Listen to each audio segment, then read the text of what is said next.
ناظرین، قرآن پاک میں اللہ رب العزت نے ارشاد فرمایا قد افلح المومنون، تحقیق کامیاب ہو گئے مومن الذین هم فی صلاتہم خاشعون، کہ جنہوں نے اپنی نمازوں کے اندر خشوع پیدا کیا۔ ناظرین، نمازوں کے اندر خشوع پیدا کرنا، پہلے تو یہ سوال اٹھتا ہے یعنی خشوع کس کو کہتے ہیں؟ اللہ تعالیٰ کس کے بارے میں ارشاد فرما رہے ہیں کہ وہ لوگ کامیاب ہو گئے جنہوں نے اپنی نمازوں میں خشوع پیدا کیا؟ تو ایک تو نماز کی ایک ظاہری حالت ہوتی ہے نا، نماز کی ظاہری حالت کیا ہے کہ بھئی رکوع ہے، سجدہ ہے، قیام ہے، یہ ساری اس کی ظاہری حالت ہے، جو ارکان ہیں جن کو آپ ادا کرتے ہیں، قیام، رکوع، سجدہ، جلسہ۔ اور ایک نماز کی باطنی حالت ہوتی ہے۔ باطنی حالت کیا ہے کہ بھئی قیام میں کیا پڑھنا ہے، رکوع میں کون سی تسبیح پڑھنی ہے، سجدے میں کون سی تسبیح پڑھنی ہے۔ ظاہری حالت کے اندر کیا ہے کہ آپ کا قیام کیسا ہے، رکوع کیسا ہے، سجدہ کیسا ہے، جلسہ کیسا ہے، آپ اتحیات میں کیسے بیٹھتے ہیں، تشہد میں جو بیٹھتے ہیں قاعدے کے اندر وہ کیسے بیٹھتے ہیں۔ تو یہ ساری چیزیں ہیں، یہ ظاہری حالت اس کا ٹھیک ہونا ضروری ہے کہ آپ کا قیام ہے، قیام بالکل ٹھیک ہونا چاہیے، آپ کا رکوع ہے، پراپر رکوع ہونا چاہیے۔ یہ میں ان لوگوں کے لیے کہہ رہا ہوں جو صحت مند لوگ ہیں، جو بیمار ہیں ان کے لیے نہیں۔ جو بیمار ہیں ان کی تو جو بھی بیچارے جیسے رکوع کر سکتے ہیں، اگر کسی کی کمر میں درد ہے تو وہ بیچارہ رکوع کرتے ہوئے اس کو جھکنا کے اندر پرابلم ہوتی ہے تو وہ جس طرح سے بھی جھکے شرعی طور پر اس کو اجازت ہے، اسی طرح سے سجدے کے اندر ہے۔ تو لیکن یہ بیماروں کے لیے نہیں، ایک نارمل جو صحت مند انسان ہے میں ان کے لیے بات کر رہا ہوں۔ تو قیام آپ کا جو ہے وہ ٹھیک ہونا چاہیے، اور اس کے اندر پھر جو ہے وہ آپ کو جو تکبیر تحریمہ کہنا ہے تو اس کو آپ نے ہاتھوں کو کیسے اٹھانا ہے، اللہ اکبر کہتے ہوئے کانوں کی لو تک ہاتھوں کو اٹھانا ہے، ٹھیک ہے، اور کانوں کی ہاتھوں کو اٹھا کر اس کو تکبیر تحریمہ کہا جاتا ہے۔ دیکھیں اب جب یہ قیام ہو گیا، اب قیام کے بعد آپ کا رکوع ٹھیک ہونا چاہیے۔ اب رکوع ہے، جب اس انسان کا رکوع بالکل ٹھیک ہونا چاہیے، اسٹریٹ، بالکل اس کی پاؤں جو ہیں بالکل ایسے ہونے چاہیے، ایسے جھکے ہوئے نہیں ہونے چاہیے۔ اگر کوئی لوگ جو ہوتے ہیں وہ جھک کے کرتے ہیں تو ان کے سیدھا نہیں کھڑے ہوتے، یعنی جھکتے وقت ان کی ٹانگیں سیدھی نہیں ہوتی، اس کی وجہ اگر بیماری ہے، بڑھاپا ہے تو پھر تو کوئی حرج کی بات نہیں ہے، لیکن وداؤٹ اینی ریزن، وداؤٹ آپ کو کوئی وجہ نہیں ہے، کوئی بیماری نہیں ہے، کوئی سکنس نہیں ہے تو آپ ایسا نہیں کریں۔ ٹانگیں آپ کی سیدھی ہونی چاہیے اور کمر آپ کا بالکل جو ہے وہ اسٹریٹ ہونی چاہیے، جھکی ہوئی ہونی چاہیے، بالکل اسٹریٹ ہونی چاہیے۔ ہاں، اگر بیماری کی وجہ سے ہے تو میں پہلے عرض کر رہا ہوں وہ شرعی طور پر اجازت ہے، بڑھاپے کی وجہ سے ہے تو وہ بھی شرعی طور پر اجازت ہے۔ تو لہذا اب جو ہے جب قیام کی حالت میں ناظرین آپ نے دیکھنا ہوتا ہے سجدہ گاہ کی طرف، آپ کی نگاہیں سجدہ گاہ کی طرف ہوں گی، رکوع کے اندر آپ کی نگاہیں آپ کے قدموں میں ہوں گی۔ تو اس کے بعد آپ نے رکوع سے اٹھنا ہے، سیدھا بالکل اسٹریٹ کھڑا ہونا ہے، سمیع اللہ لمن حمدہ ربنا ولک الحمد کہتے ہوئے، اور پھر کھڑے ہو کر پھر آپ نے جو ہے وہ سجدے کے اندر جانا ہے۔ اب سجدے کے اندر جانے کے لیے دیکھیں، اگر تو کوئی آدمی بوڑھا ہے، بیمار ہے تو وہ سجدے میں جاتے وقت پہلے اپنے ہاتھوں کو رکھ سکتا ہے اور پھر اپنے گھٹنوں کو رکھ کر جو ہے سجدہ کر سکتا ہے۔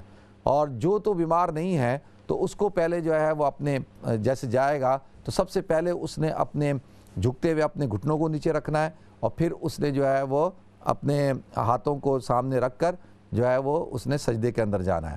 اور سجدے کے اندر یہ کونیاں ہیں یہ ایسے پھیلی بھی نہ ہو، بہت سارے لوگ ایسے پھیلا لیتے ہیں تو ساتھ والے کو تکلیف میں ڈالتے ہیں، ایسے کر کے سجدہ کرتے ہیں، ایسے کر کے سجدہ نہیں کرنا ہوتا۔ اس کے اندر آپ کو بالکل اپنی کونیاں اور اس طرح اپنی جو ہے اپنے دونوں جو آپ کے سائڈ شولڈر ہیں یا سینہ ہے دونوں اس کے ساتھ لگے ہوئے ہوں آپ کے، یہ نہیں کہ اس کو اپنی جگہ سے آپ ہلا دیں تو وہ دوسرے والے تکلیف میں آتے ہیں، آپ کا تو سجدہ ہو رہا ہے، اگلے کی نماز آپ نے خراب کر دی، تو لیکن ایسا نہیں کرنا چاہیے بالکل۔ اور کونیاں زمین سے اٹھی ہوئی ہونی چاہیے، اس کو پھیلانا نہیں چاہیے، جیسے بالکل آپ نے اس کو اٹھا کے رکھنا ہے۔ مردوں کو، عورتوں کو سجدے کے اندر جو ہے اپنی رانوں کو اپنی جو ہے پیٹ کے ساتھ ملا کر اور کونیوں کو پھیلا کر جو ہے وہ سجدہ کرنا چاہیے، مردوں کو ایسا نہیں کرنا چاہیے۔ تو لہذا اب آپ دیکھیں کہ اب وہ انگلیاں پوری کھلی ہوئی بھی نہ ہوں، بس نارمل ہوں آپ کی جس طرح سے ہے۔ اور جب رکوع کرتے ہیں تو رکوع کے اندر جو ہے جو گھٹنے ہوتے ہیں ان کو آپ ایسے کھول کے پکڑ سکتے ہیں، ایسے نہیں کرنا چاہیے، ایسے بالکل ایسے پکڑیں۔ نماز کے اندر زیادہ ہل جل کرنا، نماز کے اندر زیادہ جو ہے مومنٹ کرنا، یہ ساری چیزیں جائز نہیں ہیں۔ تو لہذا میں ابھی بتاتا ہوں کہ کون کون سی چیزیں جائز ہیں، آپ کیا کیا کر سکتے ہیں نماز کے اندر۔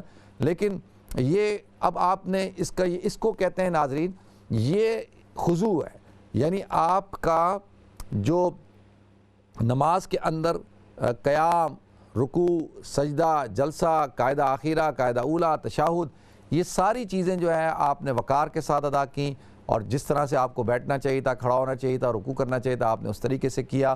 اور آپ کی نگاہیں کہاں ہونی تھی، آپ نے اپنی نگاہوں کو وہاں پہ فوکس کیا. یہ اس کو کہتے ہیں خضوع. یہ جسمانی جو آپ کی حرکات ہے ان حرکات کو کنٹرول کرنے کا نام خضوع ہوتا ہے. تو یہ خضوع کیا ہو گیا، ایک ظاہر کا نام ہے یہ. اور خشوع کیا ہوتا ہے، خشوع انسان کی جو باطنی کیفیت ہوتی ہے اس کو کہا جاتا ہے. اب اس کے اندر دو چیزیں بڑی اہم ہیں. دیکھیں، ایک آپ کا دماغ ہے اور ایک آپ کا دل ہے. آپ کا دماغ جو ہے وہ ادھر لگا ہوا ہے ادھر لگا ہوا ہے، سوچ رہا ہے، ادھر جا رہا ہے ادھر جا رہا ہے. اور انسان جو ہے وہ نماز میں کھڑا ہوتا ہے اور دماغ میں پتہ نہیں کہاں سے کہاں پہنچ جاتا ہے. دل کے اندر جو ہے عجیب عجیب قسم کے خیالات آ رہے ہیں، عجیب عجیب قسم کی باتیں آ رہی ہیں. تو نہ دل نماز میں ہے نہ دماغ نماز میں ہے، اور جو ہے ادھر ادھر گھوم رہا ہے. اس لیے دیکھیں کہ کیا ہوتا ہے کہ پھر آپ کو نسیان کی بیماری ہو جاتی ہے، بھولنے کی بیماری ہوتی ہے. آپ کو پتہ ہی نہیں لگتا کہ بھئی پہلی رکعت پڑھی تھی، دوسری پڑھی تھی، تیسری پڑھی تھی، میں نے کتنی نمازیں پڑھی، میں نے جو ہے وہ ایک سجدہ کیا، دو سجدے کیے. یہ ساری چیزیں کب ہوتی ہیں؟ جب آپ کا دماغ اور آپ کا دل جو ہے نماز کے اندر نہ ہو. اور یہ جو کیفیت ہے اس کو خشوع کہا جاتا ہے. تو یہ کیسے پیدا ہوگی، اس کو کس طرح سے ٹھیک کیا جائے گا؟ دیکھیں، سب سے پہلی بات تو یہ ہے کہ جب آپ نے قیام کیا ہے تو قیام کے اندر اگر آپ اکیلے نماز پڑھ رہے ہیں تو آپ پہلے ثنا پڑھتے ہیں.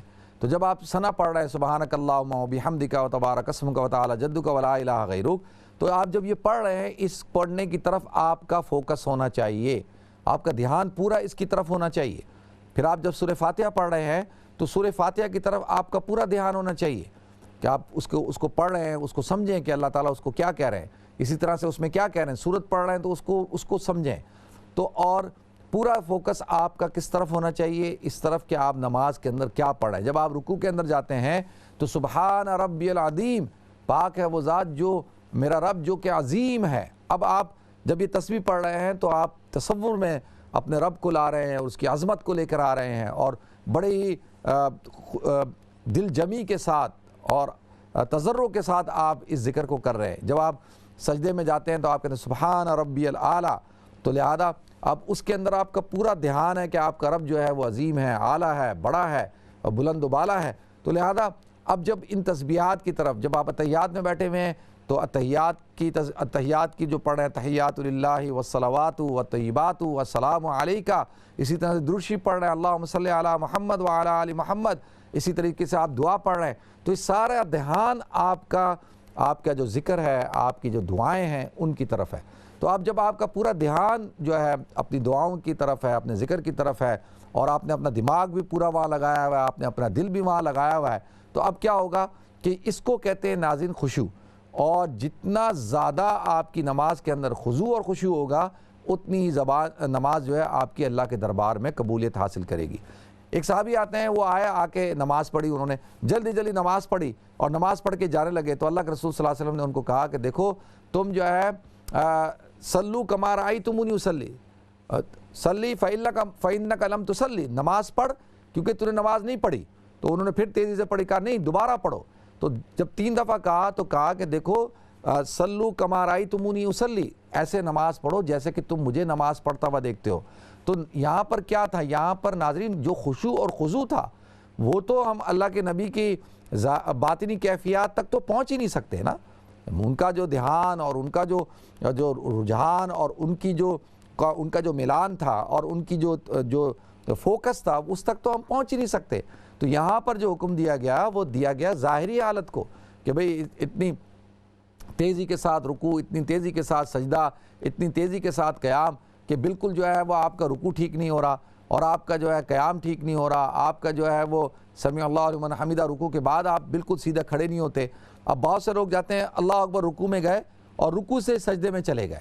اب یہ کامن بیماری ہے لوگوں کے اندر کہ رکوع سے سجدے میں چلے جاتے ہیں اور جو ہے اب اس طرح تو نماز نہیں ہوگی.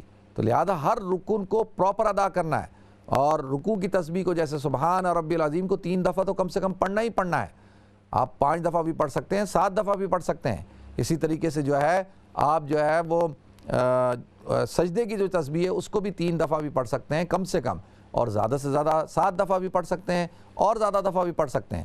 تو دیکھیں یہ کیا ہے کہ جو مومن ہوتا ہے وہ نماز خشوع اور خضوع کے ساتھ پڑھتا ہے، اور جو منافق ہوتا ہے اس کے بارے میں آتا ہے ان المنافقین یخادعون اللہ وهو خادعهم وَإِذَا قَامُوا إِلَى الصَّلَاةِ قَامُوا كُسَالَىٰ يُرَاءُونَ النَّاسَ وَلَا يَذْكُرُونَ اللَّهَ إِلَّا قَلِيلًا، کہ جو منافق ہے وہ کیا کرتا ہے، وہ سمجھ رہا ہے کہ میں اللہ کو دھوکہ دے رہا ہوں، وہ اللہ کو نہیں دھوکہ دے رہا، وہ اپنے آپ کو دھوکہ دے رہا ہے۔ اور وَإِذَا قَامُوا إِلَى الصَّلَاةِ قَامُوا كُسَالَىٰ، اور جب وہ نماز کے لیے کھڑا ہوتا ہے تو سستی کے ساتھ کھڑا ہوتا ہے، بے دلی کے ساتھ کھڑا ہوتا ہے، اور یراؤن الناس، لوگوں کو دکھانے کے لیے کھڑا ہوتا ہے، ذکر بھی نہیں کرتا، تھوڑا سا ذکر کرتا ہے۔ تو یہ اللہ تعالیٰ نے جو ہے یہ منافق کی حالت بیان کی ہے۔